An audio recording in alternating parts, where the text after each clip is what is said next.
하나님께서 우리에게 주시는 말씀은 마가복음 1장입니다. 마가복음 1장 40절부터 45절까지의 말씀입니다. 마가복음 1장 40절부터 마지막 절 45절까지의 말씀입니다. 저와 여러분이 함께 합독하여 읽도록 하겠습니다. 한 문둥병자가 예수님께 와서 무릎을 꿇고 주님께서 원하시면 저를 깨끗이 고치실 수 있습니다 하였다. 예수님이 불쌍히 여겨 그에게 손을 대시며 내가 원한다 깨끗이 나아라 하고 말씀하시자 즉시 그의 문둥병이 나았다. 예수님은 곧 그를 보내시며 엄하게 타일렀다. 너는 아무에게도 이 일을 말하지 말고 제사장에게 가서 내 몸을 보이고 모세가 명령한 예물을 드려 내가 깨끗해진 것을 사람들에게 증거하여라. 그러나 그는 나가서 이 일을 마구 퍼뜨렸다. 그래서 예수님은 더 이상 드러나게 마을로 들어가실 수가 없어서 외딴 곳에 가 계셨다. 그러나 사람들은 계속 여기저기서 모여들었다. 아멘.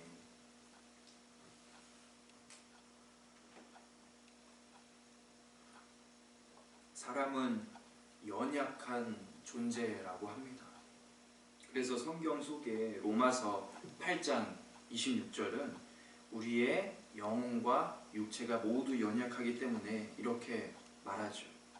이와 같이 성령도 우리의 연약함을 도우시나니 우리가 마땅히 빌 바를 알지 못하나 오직 성령이 말할 수 없는 탄식으로 우리를 위하여 친히 간구하시느니라. 이 말씀에 따르자면은 연약한 우리를 도우실 분은 오로지 성령 하나님 뿐이시라라는 사실을 공고히 하고 있는 것이지요. 만약에 우리 마음 속에서 성령이 빠지면, 성령이 없으시다면 어떻게 될까요? 당연히 연약함 그대로 남아있게 되겠죠.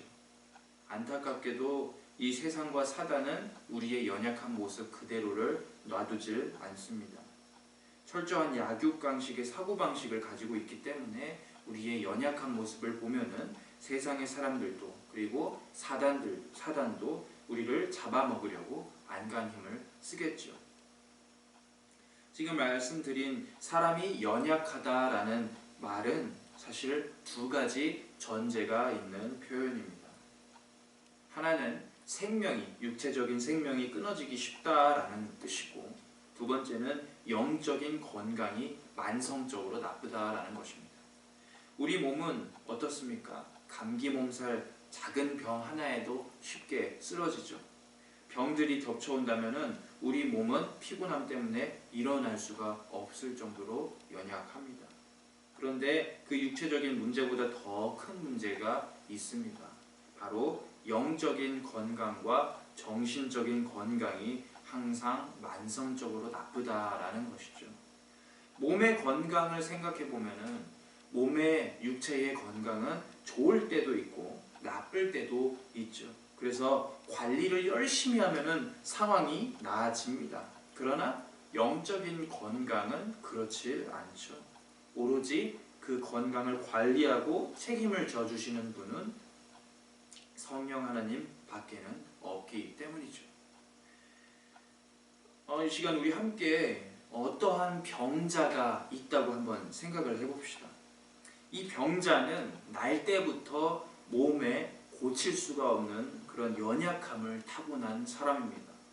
병자는 처음에 태어났을 때는 자신의 병에 대해서는 잘 모르겠죠.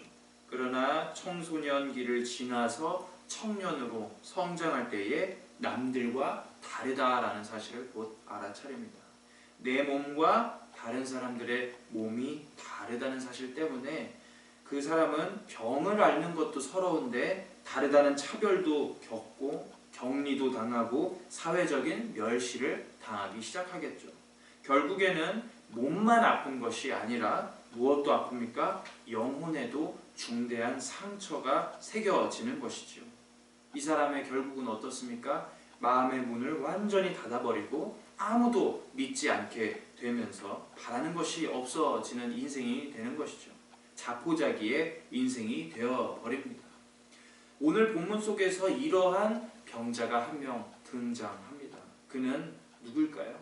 바로 예수님께 찾아왔던 문둥병자, 오늘날의 언어로 말하자면 한센병을 가진 사람이었습니다. 오늘 우리는 이 본문을 살펴보면서 이 문둥병자를 고쳐주신 예수님께서 오늘날의 우리들에게 과연 어떤 말씀을 하고 싶으실지를 알아보면서 또 환자였던 이 사람이 어떤 궁극적인 치료를 받았는지 살펴볼 것입니다. 본문 40절은 이렇게 말하죠. 한 나병 환자가 예수께 와서 꿇어 엎드려 간구하여 이르되 원하시면 저를 깨끗하게 하실 수 있습니다. 지난주 본문에 이어서 예수님께서는 갈릴리 바다 근처에 가버나움이라는 동네에서 유숙하고 계실 때였습니다. 기도하러 새벽에 나가서 한적한 곳에서 아버지와 대화하고 있었는데 제자들이 예수님께 다가와서 다시 돌아갈 것을 권하지요. 그 장면의 연장선상이라고 보시면 될 듯합니다. 그 중에서도 새벽에 찾아온 사람들 가운데에 굉장히 심한 병을 앓고 있던 사람이 있었으니 그 사람이 바로 40절에 등장한 문둥병자이죠. 문둥병자라는 말은 오늘날의 언어로 하자면 나병이라고 합니다. 나병, 한센병이라고도 하죠.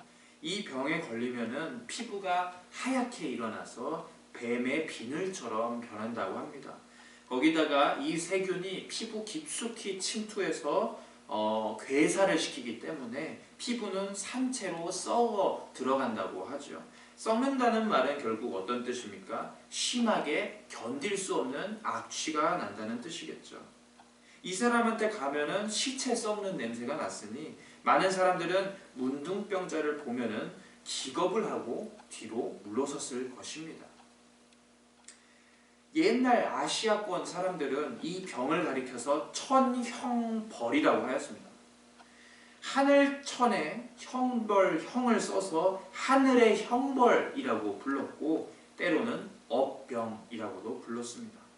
조상 중에 굉장히 심각한 죄를 지은 사람들이 있었기 때문에 후대가 이런 고통스럽고 눈살 찌푸려지는 병을 얻었다, 업으로 얻었다라는 말이죠. 한마디로 말하자면은 문둥병, 나병은 하늘이 내린 죄인에게 주는 병이고 사람들과 도무지 가까이 지낼 수가 없는 병인 것이죠.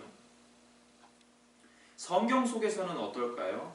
자, 성경 속에서 하나님께서 문둥병에 대해서 어떻게 율법으로 말씀하셨는지 살펴보도록 하겠습니다. 레위기 13장에서는 피부병과 나병에 걸린 환자들이 과연 어떻게 살아야 했는가 지침을 보여주고 있는데요. 하나님께서는 당연히 이 피부병을 가리켜서 부정한 것으로 보셨습니다. 나병에 걸린 사람들은 진 바깥, 이스라엘의 진 바깥에서 머물렀고 결혼도 하지 못하고 평생 살았다고 합니다. 병 있는 동안에는 계속해서 부정했기 때문에 낫기 전까지는 사람들이 있는 공간 안으로 들어올 수가 없죠. 게다가 혹시라도 사람들과 얽혀야만 한다면, 사람들과 동선이 겹쳐야만 하는 때가 오면은 나병 환자는 자신이 부정하다라는 소리를 지름으로써 사람들에게 경고했다고 합니다. 이게 성경으로 읽어서 우리가 덜 비참해 보이지요. 그러나 실제 나병 환자들의 삶은 성경 안에서도 참으로 대우가 좋지 않고 고통스러웠던 것이지요. 이 병을 평생 동안 알아온 남자는 자신이 과거에 겪었던 모욕과 창피함 그리고 고통스러움을 다 감내하고 살아왔습니다. 그런 그가 예수님 앞에 나오기 전에 얼마나 큰 용기를 냈는지는 우리가 상상도 할 수가 없는 일이죠. 자, 그가 예수님 앞으로 나오기 시작했을 때 율법에 따라 다른 사람들이 자신과 접촉하지 못하도록 어떻게 소리를 질렀을까요? 저는 부정합니다. 저는 부정합니다. 하고 소리를 질렀겠죠. 그렇게 소리를 지르는 과정 속에서 과연 이 나병 환자의 마음은 얼마나 타들어 갔을까요? 우리 같았으면 예수님을 만난 그 순간에 절규하면서 사정없이 매달렸을지도 모릅니다. 낫게 해달라고 말이죠. 그런데 이 문둥병자는 매우 오묘한 말을 합니다. 어떤 말이었습니까? 40절에 보니까 주님께서 원하시면은 나를 깨끗이 고치실 수 있습니다 라고 하는 것이지요.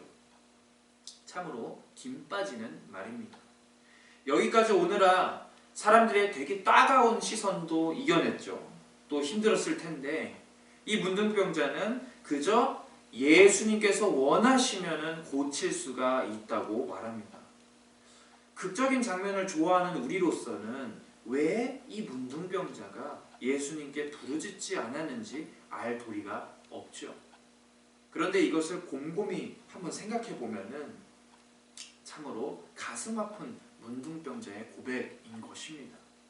이 평생 동안 살아오면서 문둥병자에게 깊은 관심을 보여줬던 사람, 그리고 또 그가 진심으로 낫기를 바랬던 사람들이 과연 일생 동안 몇 명이나 있었겠습니까? 당연히 없었겠죠. 그는 그 사실을 아주 잘 통감했습니다. 사람들은 내 존재를 원하지 않기 때문에 나 역시도 지금 예수님 앞에서 고침을 받지 못한다면 얼른 쑥 사라져서 다시 진을 치고 있던 그 성 바깥에서 구걸이라도 해야겠다라는 생각을 가졌겠죠. 자포자기의 심정인 것입니다. 확실하게 나음을 받고 싶다라는 그런 희망보다는 이곳에 겨우겨우 용기를 내서 예수님 앞에 다가왔음에도 불구하고 평생 동안 받았던 그 마음의 상처들이 너무나도 깊고 무수하기 때문에 주님, 내가 병 낫기를 원합니다 라고 당당하게 말하지 못합니다. 어차피 내가 원해봤자 달라지는 현실은 이제까지 하나도 없었기 때문에 모든 것을 예수님한테 맡겨버리죠. 이것은 이 사람의 믿음이 너무나도 작기 때문에, 이 사람이 특별히 모자랐기 때문에 튀어나온 고백이 아닌 것입니다. 삶을 살아보니까 내가 원하는 방향과는 아무런 상관이 없는 방향으로 인생이 진행됐고, 사람들은 항상 나를 찡그리고 나를 원하지 않았기 때문에, 또 나를 싫어했기 때문에 예수님조차도 그러실 수 있다는 그런 여지를 남겨준 굉장히 슬프고 마음 아픈 고백이겠죠. 자, 예수님이 이 고백을 들으셨을 때 과연 어떻게 반응을 하셨을까요? 개역개정판 41절에서 예수님은 이 문둥병자를 불쌍히 여기셨다 기록되어 있습니다. 또 옛날 성경이었던 개역 한글판에는 민망히 여기셨다라고 표현이 되어 있죠. 이 표현은 성경의 원어로 찾아보았을 때에 그 뜻이 깊은 내부로 들어가보다, 침투해보다 라는 뜻도 있고, 함께 통감하다 라는 뜻도 있습니다. 함께 고통받다 라는 뜻도 있죠. 즉 예수님께서 이 사람을 민망히 여기시고 불쌍히 여기신 감정은 단순히 우리가 느끼는 그런 동정함 때문이 아니라는 것이죠. 그 사람의 마음 깊숙이 자리 잡고 있는 상처와 고통에 대해서 함께 그 아픔을 오롯이 느껴주셨다는 뜻이 됩니다. 예수님은 아주 그 짧은 시간 동안에 이 문둥병자의 고백을 통해서 그의 인생을 되돌아보셨습니다. 주 하나님이신 예수님께서 이 사람의 인생 책을 펼쳐보기 시작하셨을 때에 예수님 역시도 평소에 받았던 그의 고통과 차별을 견디시고 함께 아파하셨던 것이죠. 그렇기 때문에 예수님은 이렇게 말씀하셨던 것입니다. 내가 원한다. 깨끗함을 받으라. 저는 과거에 왜 예수님께서 문둥병자에게 내가 원하노라 라고 하는지 도무지 이해할 수가 없었습니다. 효율적이지 않기 때문이죠. 손만 대셔도 고쳐주시며 옷자락만 잡아도 치유해 주시는 분이기 때문이죠. 그러나 아까 저는 문둥병자의 평생의 모습을 잠깐 우리가 복습해보는 그런 시간을 가졌었죠. 예수님께서 문둥병자에게 이같이 말씀하시고 행동하신 까닭이 다 있다는 것입니다. 자, 이 까닭이 무엇인지 여러분들은 이제 아실 거라고 생각합니다. 이같이 말씀하신 까닭은 무엇입니까? 예수님께서는 각자에 맞는 치유법으로 치료를 해주신다라는 사실이 드러나기 때문이죠. 여러분, 이런 점에서 예수님은 어떤 분이십니까? 참으로 인격적인 의사라는 분이 이 의사라는 사실이 드러나는 것이죠. 우리가 주님을 만났을 때에도 한번 생각해 보길 원합니다. 각자가 예수님을 처음으로 영접하여서 받아들였을 때, 예수님을 주님으로 받아들였을 때를 생각하고 나누어 보면은 우리는 그 자리에서 참으로 다양한 만남이 있다는 것에 깜짝 놀라기도 합니다. 자, 우리 모두는 다 각기 다른 길로 와가지고 다른 길로 가는 것처럼 그 방향이 제각각이었죠. 그런데 하나님께서는 그 모든 사람들과 함께 동행하고 계셨던 것입니다. 그 하나님께서는 모든 사람에게 획일화된 방법을 사용하지 않으셨죠. 하나님이 우리의 삶을 다 치료해 주셨을 때에도 똑같이 마찬가지였습니다. 하나님께서는 우리 모두에게 똑같은 모습과 똑같은 말씀, 똑같은 방법과 똑같은 부르심으로 낫게 해주시지 않으셨습니다. 신기하게도 각기 다 다른 방법으로 우리를 고쳐주셨던 것이죠. 쉽게 이해해보자면 직업 중에 의사를 생각해보면 편할 것입니다. 의사도 각 환자마다 다른 처방전을 발행해주죠. 또 시술도 다르게 합니다. 만약에 똑같은 처방전과 똑같은 수술을 진행을 한다 하면은 사람을 과연 살릴 수가 있을까요? 사람에 따라 약이 많이 필요할 수도 있고요. 또 적게 필요할 수도 있겠죠. 또한 대수술이 필요할 수도 있고요. 적은 시술이 필요할 수도 있죠. 만약에 이런 의사들이 모든 환자들에게 똑같은 약과 시술을 감행한다면 아마 병 때문에 죽는 것이 아니라 의사와 병원 때문에 죽는 웃지 못할 일들이 벌어질 것이 틀림이 없습니다. 그만큼 사람을 살리는 일은 각 개인에게 철저하게 맞춰야 하는 민감성, 인격성을 가지고 있다는 것이죠. 우리의 진짜 의사이신 이 예수님, 하나님께서 우리 삶에 찾아오셨을 때에 우리의 문제가 매우 크고 매우 두렵고 매우 다양함에도 불구하고 그 순간만큼은 똑같은 평안이 찾아왔던 그 이유가 과연 무엇이겠습니까? 하나님의 치유는 언제나 각 사람에게 알맞는 해결책이었기 때문이죠. 하나님께서 우리를 이렇게 치유하신 이유는 하나님과 우리가 인격적인 존재이기 때문입니다. 마찬가지로 지금 예수님 앞에 서 있는 문둥병자는 누구와 1대1 관계를 하고 있는 것입니까? 예수님과 1대1로 서 있는 것이죠. 예수님 주변에 시선을 찡그리고 있는 수많은 사람들과 제자들이 있다 할지라도 상관없는 것입니다. 이 순간만큼은 예수님과 나밖에 서 있지 않는 것이죠. 문둥병자가 자신 없이 굉장히 작은 소리로 기어 들어가는 소리로 주님 나를 원하시면 고칠 수 있으십니다 라고 하였죠. 그때 예수님께서 웃으면서 이렇게 얘기해 주십니다. 얘야 내가 원한단다. 네가 깨끗해지리라. 그 순간 어떻게 됩니까? 기적이 일어나죠. 문둥병자는 깨끗함을 받습니다. 중요한 것은 지금 이 문둥병자의 육체만 깨끗하고 육체만 나은 것이 아니었죠. 그의 마음을 완전히 잠식하고 있었던 삶에 대한 자포자기, 타인의 시선, 차별, 고통뿐인 삶, 그리고 우울과 같은 것들이 한순간에 싹 날아가 버렸습니다. 평생 사탄은 이 사람을 아주 영악하게 집어삼킬 준비를 하고 있었겠죠. 그렇지만 그는 더 이상 이 사람의 영혼을 소유할 수가 없게 되었습니다. 왜 그렇습니까?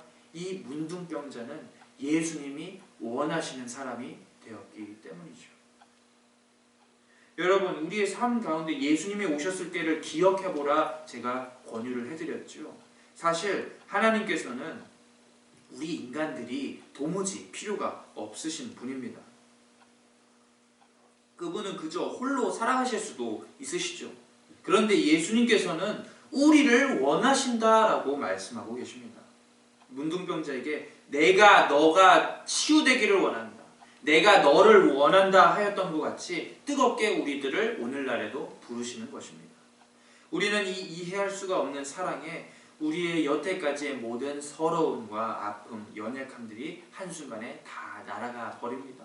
예전에 우리 모두는 다 육적으로, 영적으로 컴플렉스 투성이었던 그런 사람들이 아니었습니까? 생각해보면 우리들은 약점이 한두 가지가 아니었습니다. 그런데 예수님이 우리를 원한다 해주셨던 그때에 나는 약점 덩어리 인간이 아니라 사랑받을 만한 존재로 바뀌었던 것이죠.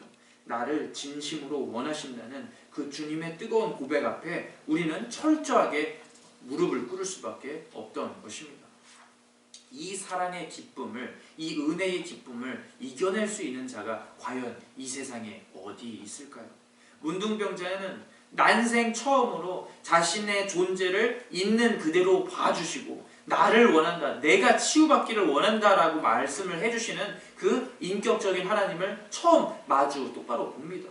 자, 예수님께서는 그 사람에게 어떻게 말씀하십니까? 엄히 경계하시고 아무에게도 이르지 말라 하셨지만 그 순간에 문둥병자였던 사람은 그런 생각이나 났겠습니까? 지난 몇십 년간 나를 괴롭혀왔고 썩은 내 나는 것 때문에 코가 마비될 지경이었는데 피부가 시든 듯이 나았고 더군다나 이제 사람들에게도 다가갈 수가 있는 것이죠. 이제는 율법에 따라 제사장에게 몸을 보이기만 하면 결혼도 할 수 있는 몸입니다. 아마 우리와 같으면은 평생 가보지 못했던 그런 유명한 식당이나 도서관, 유영지 같은 곳들을 신나게 돌아다녔을 것이지요. 내 평생에 정말로 가고 싶었던 곳, 내가 다른 사람이 가는 것을 부러운 눈으로 쳐다봤던 그곳으로 달려갔겠죠.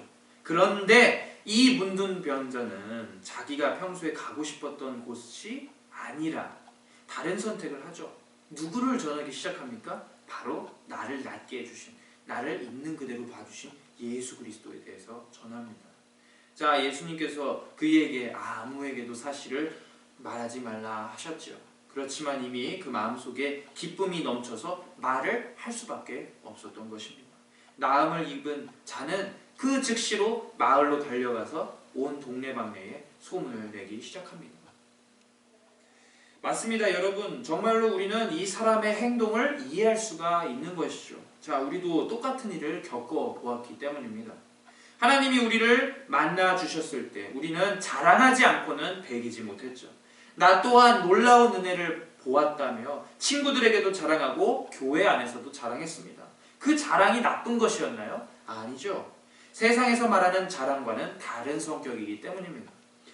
세상에서 말하는 자랑은 내가 얼마나 많이 가졌는지, 얼마나 뛰어난지를 내보이는 것입니다. 그러나 예수 믿는 자의 자랑은 예수님이 나를 만나 주셨습니다. 예수님이 나를 원하신다고 하십니다. 라는 사실을 있는 그대로 보여주는 자랑입니다.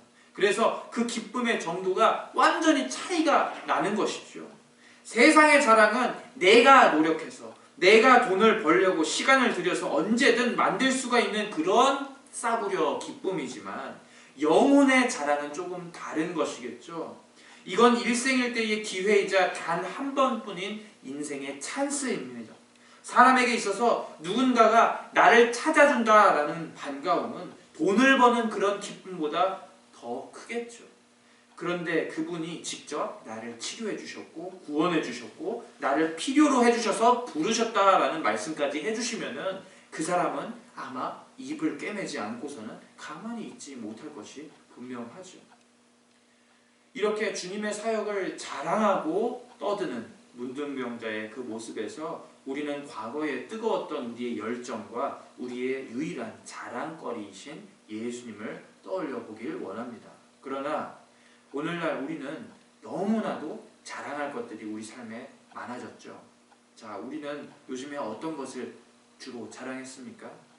세상과 별반 다를 바 없는 것을 자랑하기 시작했죠. 어떤 아파트에 살고 어떤 차를 타고 어디를 돌아다녔으며 얼마만큼 배웠는지를 자랑하기 시작했습니다. 그런데 아시다시피 여러분들 그런 것들은 다 시간이 지나면 썩어질 것들이죠. 이런 것에 집중하면 집중할수록 우리는 더 크고 은혜로운 것을 잃어버리게 됩니다. 그게 바로 예수를 만난 경험입니다. 우리가 따라서 진정으로 자랑해야 할 것은 무엇일까요? 돈을 얼마나 벌고 명예가 얼마나 큰지 대결하는 것이 아니겠죠. 우리는 오로지 주님이 나를 만나 주셨구나, 구원해 주셨구나 하는 그런 사실 때문에 기뻐서 다른 사람들에게 전할 줄 아는 그리스도인들이 되어야 한다는 것입니다. 그런데 많은 사람들이 그렇게 하고 있지 못합니다. 오늘날 참으로 가슴 아픈 현실이 분명합니다. 그리스도인들조차도 자기의 지갑이나 자기의 소유에 대해서 떠벌리기 시작했죠. 그러나 여러분, 우리는 이런 것들을 자랑할 생각을 하지 마시고 오로지 주님이 우리를 불러주시고 치료해주시고 그리고 필요하다 해주신 것에 대해서 감사하며 찬양하며 나아가는 그런 사람들이 되었으면 좋겠습니다. 이제 말씀을 맺도록 하겠습니다. 예수님께서는 문둥병자였던 그 사람에게 율법대로 행할 것을 마지막으로 권하시죠. 깨끗해진 뒤에는 반드시 제사장에게 몸을 보이라 하셨습니다. 이 말씀은 예수 그리스도의 사역의 성격에 대해서 되게 잘 나타내는 말씀입니다. 예수님은 기존 하나님의 말씀을 완전히 갈아엎은 분이 아니었죠. 율법을 어기시는 분이 아니었습니다. 오히려 그분은 율법을 완전하고 온전하게 하시기 위해 오셨죠.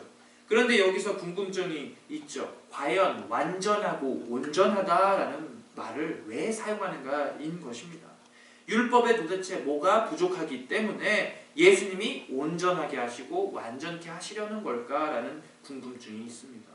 사실 율법을 주신 하나님의 그 마음을 파악을 해보면은 율법은 사실 모자랄 것이 없는 하나님의 말씀이며 법입니다. 하나님은 백성을 사랑하시기 때문에 법을 주셨죠. 그러나 이 넓으신 하나님의 그 마음을 백성이 이해하기는 어려웠던 것 같습니다. 그래서 예수님이 오시기 전까지 1000년이 지나서 이 시간까지 많은 사람들이 율법은 표면적으로 지키고 있으나 어떻게 됩니까? 그 안에 사랑이 완전히 쏙 빠져버리는 기이한 현상을 겪게 되죠. 팥없는 붕어빵과 같은 꼴이 되어버린 것입니다.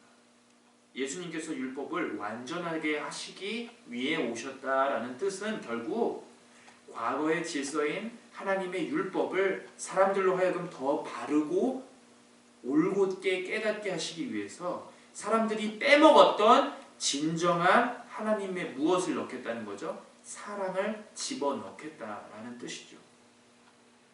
그러면 사랑이 왜 중요할까요? 바울이 고린도전서 13장 사랑장에서 이런 이야기를 하죠. 내가 내게 있는 모든 것으로 구제하고 몸을 불사르게 내어줄지라 하더라도 사랑이 없으면 내게 아무 유익이 없느니라. 바울도 하나님의 그 사랑을 잘 이해한 사람이었던 것 같습니다. 그는 선행을 아무리 하여도 율법을 아무리 지켜가도 몸을 심지어 불태워 준다 할지라도 사랑이 없다면은 나에게 그저 무익하고 무의미하다라고 합니다. 즉 모든 일의 기본 전제가 되어야 하는 것이 있는데 그게 바로 사랑인 것이죠. 율법뿐만이 아니라 모든 행동의 기초에 사랑이 기본 전제가 되어야 한다는 말입니다. 따라서 예수님의 이 사역의 모습을 볼 때에 그의 모든 사역의 기본 전제는 무엇입니까? 항상 넘치는 하나님의 사랑이 바탕이 됨을 우리가 깨달아야만 하는 것이죠. 예수님께서 모든 병자들, 귀신 들린 자들, 제자들과 거지들, 죄인들과 바리새인들, 제사장들 모두를 대하실 때에 차별 없는 사랑으로 대하시겠죠. 자, 그런데 지금 제가 무엇을 말했습니까? 바리새인과 제사장들까지 그 사랑의 울타리 안에 있다고 말씀을 드렸죠. 조금 이상하죠. 그러나 여러분들도 아시다시피 사랑하지 않으면 혼도 내지 않는 것입니다. 하나님의 그 마음에서 볼 때에 바리새인들과 제사장도 안타깝고 사랑스러운 하나님의 잃어버린 양이기 때문에 하나님은 그들에게 화를 내시면서까지 혼을 내시면서까지 고치시려 하시는 것이죠. 만약에 아예 그들을 버리실 작정이셨다면 어떻게 됐습니까? 바리새인들에게 회칠한 무덤과 같다고도 하지 않으시고 무시로 일관하셨겠죠. 너희들이 지금 잘못되었으니까 깨달아서 회개하고 하나님 앞으로 돌아오라라는 사랑의 메시지를 바리새인들과 제사장들 그리고 이 세상에 사는 모든 사람들이 다 경험하였던 것입니다. 그런데 마찬가지로 우리들의 시대도 이런 하나님의 사랑을 언제나 누리고 있다는 점을 아십니까? 우리도 지금 바리새인과 제사장들처럼 표면적으로는 믿고는 있지만 율법을 잘 순종하고는 있지만 제일 중요한 그 사랑과 말씀을 쏙 빼버린 상태로 남들을 정죄하고 있지는 않는지 스스로 살펴보아야 할 것입니다. 그런데 다행인 점은 우리가 이렇게 목이 완전히 곧은 백성처럼 행동한다 할지라도 하나님께서는 영영 우리를 버리시는 것이 아니라 혼을 내시더라도 우리가 돌이키기를 원하신다. 기회를 주신다라는 것이죠. 따라서 우리의 마음 안에 하나님의 말씀과 사랑이 사라지지 않도록 부지런히 하나님 앞에서 간구해야 할 줄로 믿습니다. 바리새인과 제사장처럼 목이 곧더라도 곧 겸손하게 하나님 앞에 돌아와서 사랑으로 무장하시길 바랍니다. 우리를 만나주셔서 필요하다 말씀해 주신 주님의 은혜에 응답하시면서 주님만을 사랑하시고 주님만을 자랑하시고 예수님의 마음으로 이 세상을 바라보는 모든 하늘소망교회 교인들 되시길 주님의 이름으로 권면합니다. 이 시간 우리 함께 기도하겠습니다.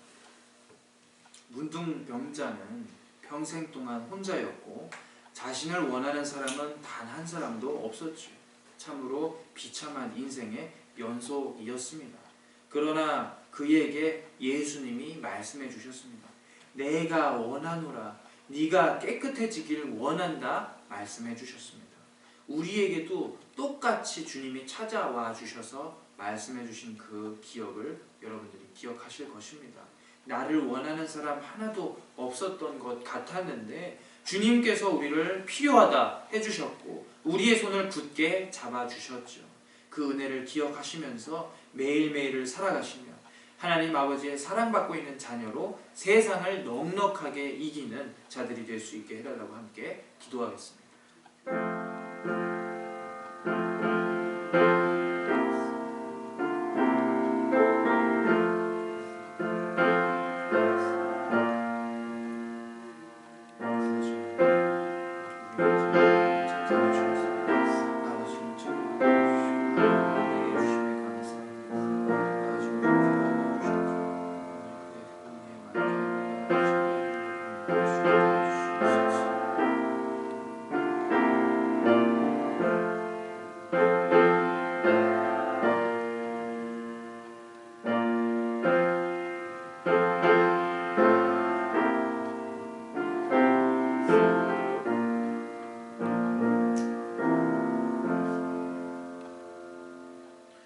주님 감사드립니다. 우리가 주님 앞에 나아왔을 때에 주님에게 기대고자 하였을 때에 참으로 이 세상 속에서 너덜너덜해진 상태였습니다. 소모당하고 고통당하고 힘들어서 삶을 지속할 수 없다고 생각할 때에 주님의 이름을 불렀습니다.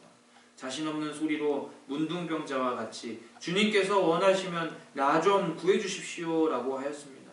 주님께서는 우리의 그 마음까지도 다 알아주시고 손을 잡아주셨지요. 아버지 감사드립니다. 우리가 그 은혜를 잊지 않기를 원합니다. 매일매일 사랑을 베풀어 주신 하나님의 그 말씀에 순종하며 살아가도록 인도해 주십시오. 아버지 그런 은혜들을 받은 저희들이 때로는 대제사장들과 바리새인과 같이 목이 곧게 행동하기도 합니다. 우리만의 법칙을 내세워서 교회 안에 있는 많은 자들을 피곤하게 만들기도 하였습니다.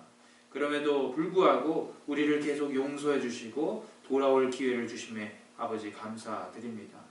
우리는 우리의 부족한 점이 무엇인지 깨닫습니다. 사랑이 없는 우리들에게 주님께서 매일 매 순간마다 사랑을 넘치게 채워주시고 결국에는 주님의 사랑을 깨달아서 하나님의 사랑을 실천하며 살며 교회 안에서 화합되는 그리스도인 될 수 있게 해주시길 간절히 원하오며 예수 그리스도 이름으로